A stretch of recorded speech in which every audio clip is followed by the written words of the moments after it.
Epoxide ring opening occurs in two ways. One is base catalyzed and one is acid catalyzed. In acid catalyzed ring opening, the nucleophile will attack the more substituted carbon.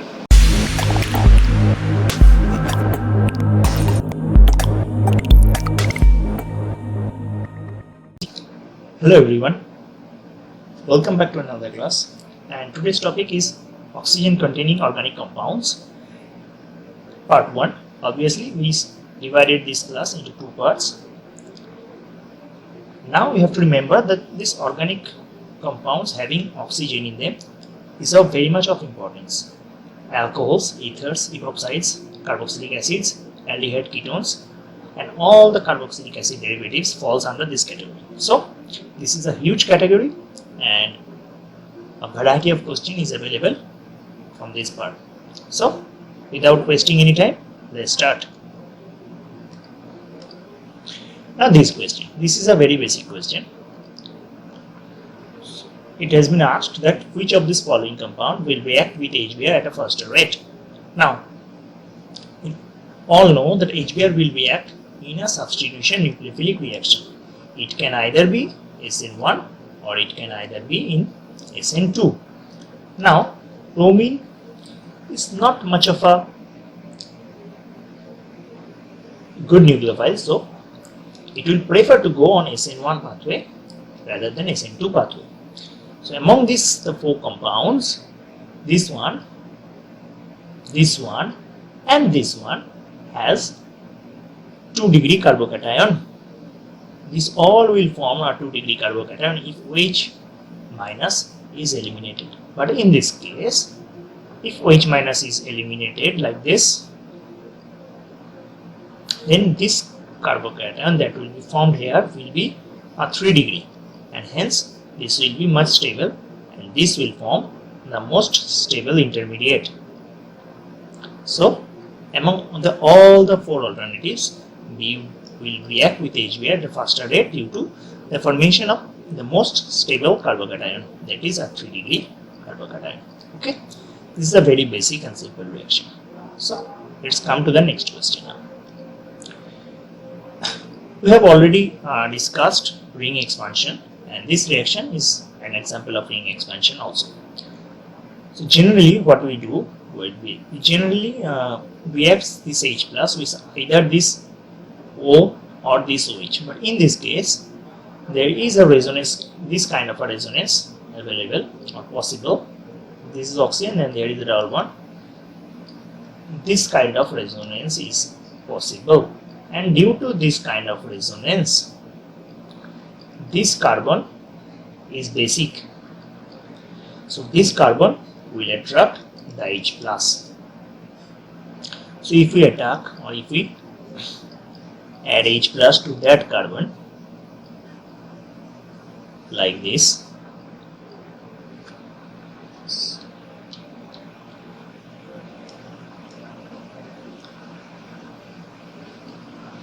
what will happen? The H plus will be like there and the positive charge will be positioned here. This is a 3-degree carbocation, hence it is stable. But the oxygen atom will donate electron like that, and this bond will attack in this position, and hence a spiral compound will form. And as usual, we will numbering the carbon 1, 2, 3, 4 and 5. There will be a 1 and 5 bond. So the compound will be somewhat like that.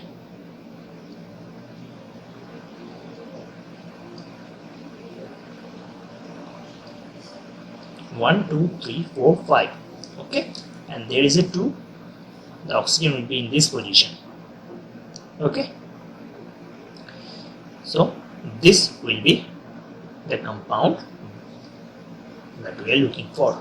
Now among all these structures, option A matches this compound, so option A will be our answer. Okay, now coming to the next problem, this one is a really example of an NGP and epoxide ring opening.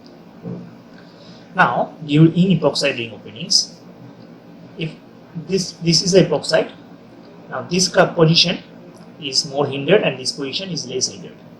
Epoxide ring opening occurs in two ways. One is base catalyzed and one is acid catalyzed. In acid catalyzed ring opening, the nucleophile will attack the more substituted carbon and this bond will break. But in case of base catalyzed epoxide ring opening, the base will attack this carbon and this bond will break. This one is a base and it will be an example of base catalyzed epoxide ring opening. So this CH3- will attack this one and this carbon will break. It will look somewhat like this: CH2 O minus, obviously it is 18, CH2 O CH3, and there is the Cl, and this carbon is 14. Now this O minus will attack this carbon, as this Cl minus and this O minus is exactly opposite and antiplanar to each other. So Cl minus will get eliminated and another epoxide like this will form, which is C14, CH2, CH2, oxygen 18, CH2, O CH3. Now let's find out this compound. We can get the option A as this compound. So this is how a epoxide ring opening and neighboring group participation and elimination of chlorine will occur in the same reaction. Okay, so this will be the major compound. I hope you understand it. Now let's go to the next question. Well, in this question there is a diol, so, and there is a carbonyl. So basically what happens when a diol reacts with a carbonyl, acetal is formed like this.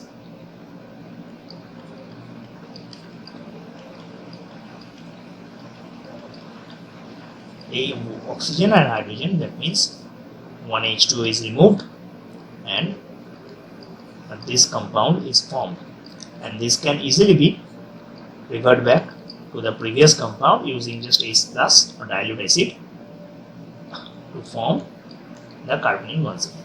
So this reaction will be occurred in this case.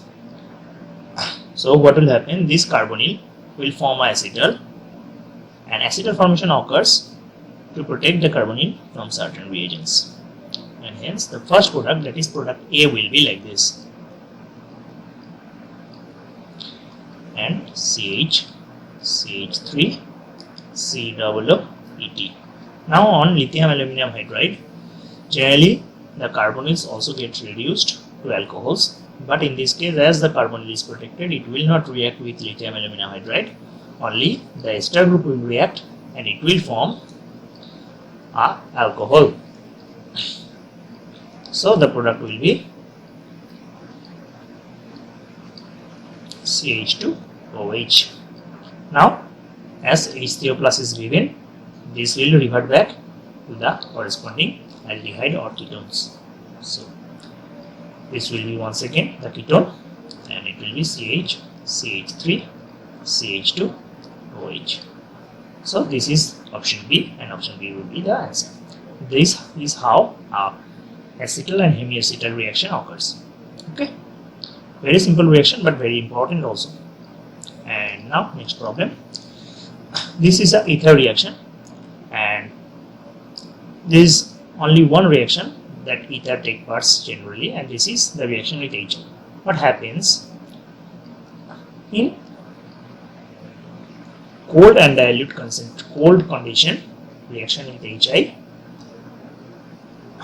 Suppose this is a big group and this is a small group. So the big group will form an alcohol and the small group will form Ri. But if hot or warm HI is used, then both the group forms Ri and R-I. Okay, this is how the reaction occurs. So here HI and heat is given, so the ether will break from both the position and both the alkyl halides is expected to form. But if it is aromatic ether, then whatever the condition may be, this bond does not break, as this bond has a partial double bond character due to this resonance.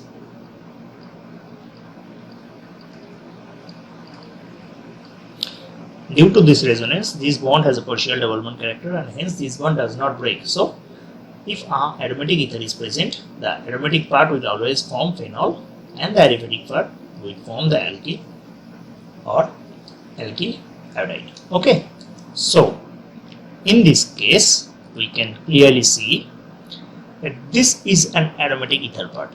So this bond will not break, but as heat is involved, this bond will break, this bond will break, and this bond will break. So the compound will be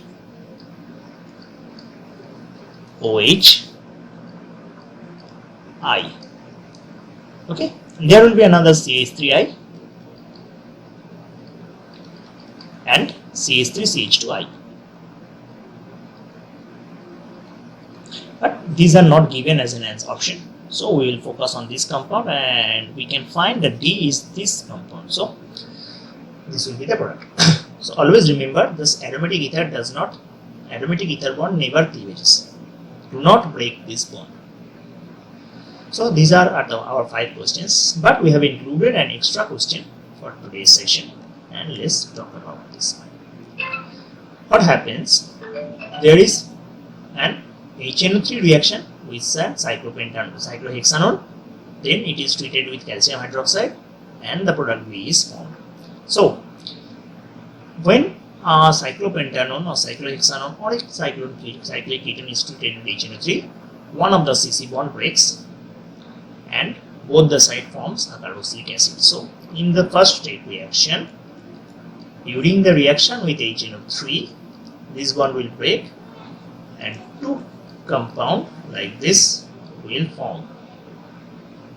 Now these are 2 carboxylic acid. On treatment with the calcium hydroxide, they will form a salt like this, C double bond O,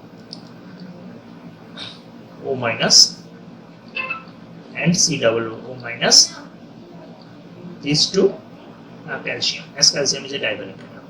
Now we all know that any salt like this, like RCOO whole 2 Ca, is when heated, it forms a ketone like this. So this will form a ketone and 1 carbon will get lost. Here 1 R group and 1 C group is present, but here 2 R group is present and only 1 C group is present. That means 1 carbon gets lost. Also in this case 2 C group and 4 R, that means there is 6 carbon and 1 carbon will get lost. So the compound will be this one. Okay, so option C will be the answer. You can find this reaction in very elaborately in your textbook, so you can check for reference of this reaction in there. Okay, I hope you understand it and it will help you to attain the questions much more efficiently in the exams, and we will discuss the next topic or next part of this organic oxygenous compounds in our next class. Okay, thank you and all the best for the examination.